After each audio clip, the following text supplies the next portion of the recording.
बात करने वाले हैं एएलपी, डीवी और मेडिकल से रिलेटेड टॉपिक पर। मेरा जोन बिलासपुर था और मेरा डीवी डेट 31 अक्टूबर को था। मेरा रिपोर्टिंग टाइम दिया गया था 9 बजे।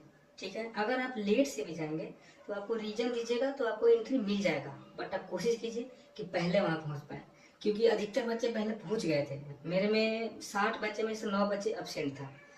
आपको डॉक्यूमेंट में ज़्यादा दिक्कत नहीं होने वाला है। आप डॉक्यूमेंट में 10th का मार्कशीट, 10th का सर्टिफिकेट, आईटीआई का मार्कशीट, आईटीआई का सर्टिफिकेट, उसके बाद अपना ओबीसी से है तो ओबीसी बना लीजिएगा, ईडब्ल्यूएस से है तो ईडब्ल्यूएस का रेलवे फॉर्मेट प्लस जो ब्लॉक से बनता है वो दोनों ले लीजिएगा। फोटो, आधार कार्ड, पैन कार्ड, और अगर आप ओबीसी से हैं तो ओबीसी डिक्लेरेशन, और सीबीटी 1, 2, 3 में जो कटिंग फाइल मिला था, ये फाइल ई कॉल लेटर का फाइल आधा मिला था, वो ले लीजिएगा और ज़्यादा लेने का जरूरत है नहीं। उसके बाद आपका डीवी बहुत अच्छे से हो जाएगा, ज़्यादा दिक्कत डीवी में होने वाला है नहीं।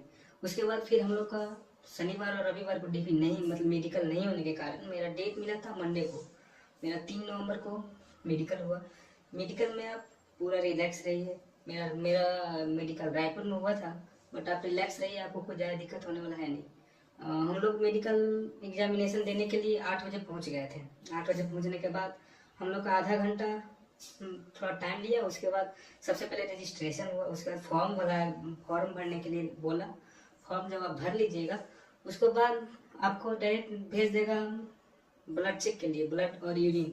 ब्लड यूरिन में मेरे साथ मैंने 20 बच्चे का रायपुर दिया था, 20 में से किसी को प्रॉब्लम नहीं हुआ था। उसके बाद ब्लड चेक जैसे ही हो गया, उसके बाद फिर हम एक्सरे करवाए थे।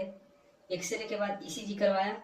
ईसीजी में आपको, अगर आप रिलैक्स रहिएगा तो ईसीजी में कोई प्रॉब्लम नहीं होगा। अगर आप थोड़ा पैनिक होते हैं तो ईसीजी थोड़ा बहुत खराब आ सकता है।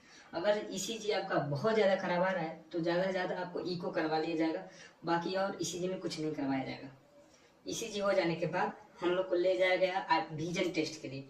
विजन टेस्ट में सबसे पहले हमको सीकट पढ़ाया गया। सीकट एकदम नॉर्मल था, सारा सीकट दिख रहा था और मेरा मूवेबल था, घूमने वाला था। लाइट अच्छा खासा दिया हुआ था, दिखने में कोई दिक्कत नहीं हो रही थी। उसके बाद सीकट जैसे ही पढ़ लिए, उसके बाद फिर सिग्नल लाइट टेस्ट करवाया। उसके बाद फिर एक चश्मा पहनकर उस लाइट था उसको देखने के लिए बोला गया था।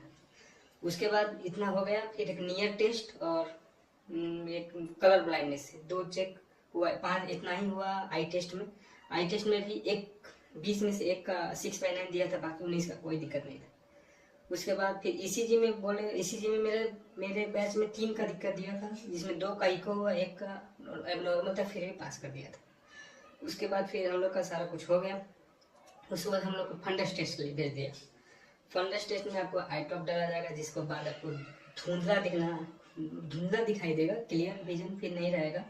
उसके बाद आपके आँख में अच्छे से मशीन से चेक किया जाएगा कहीं आप लेजर सर्जरी तो नहीं करवाए हैं, बाकी और आपको इसमें दिक्कत होने वाला है नहीं। मेरे में 16 बच्चा उसे रिपोर्ट किए थे, जिसमें 1 का 6/9 आंक दिया था, बाकी 15 बच्चे हम लोग मेडिकल फिट हो। और हाँ, हम लोग को विजन टेस्ट और फंडस टेस्ट के बीच में फिजिकल टेस्ट भी करवाया गया था, जिसमें हाथ ऊपर कर चलने के लिए बोला था। उसके बाद चलने के बाद हम लोग से उठक बैठक भी करवाया 10, और पुशअप भी 10 मारने के लिए बोला था। उसके बाद जैसे ही फिजिकल टेस्ट हो जाता है उसके बाद आपका हाइड्रोसील देखेगा, खांसने के लिए बोलेगा।